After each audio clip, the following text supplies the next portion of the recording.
Iran की पुरअमन जौहरी एटमी तनसीबात पर अमरीकी हमलों के बाद ईरानी सदर का पहला बयान सामने आ गया, जिसमें उन्होंने कहा है कि पता चल गया कि इजरायली हमलों के पीछे असल मुहर्रिक वाशिंगटन है।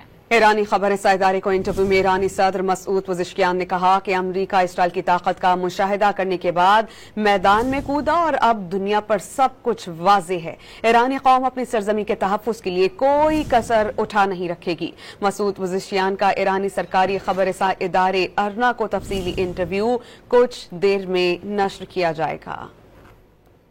ईरान की पुरअमन जौहरी एटमी तनसीबात पर अमरीकी हमलों के बाद ईरानी सदर का पहला बयान सामने आ गया, जिसमें उन्होंने कहा है कि पता चल गया कि इजरायली हमलों के पीछे असल मुहर्रिक वाशिंगटन है। ईरानी खबरसां इदारे को इंटरव्यू में ईरानी सदर मसूद पज़ेश्कियान ने कहा कि अमरीका इसराइल की ताकत का मुशाहिदा करने के बाद मैदान में कूदा और अब दुनिया पर सब कुछ वाज़ेह है। ईरानी कौम अपनी सरजमी के तहफ़्फ़ुज़ के लिए कोई कसर उठा नहीं रखेगी। मसूद पज़ेश्कियान का ईरानी सरकारी खबरसां इदारे अरना को तफसीली इंटरव्यू कुछ देर में नश्र किया जाएगा।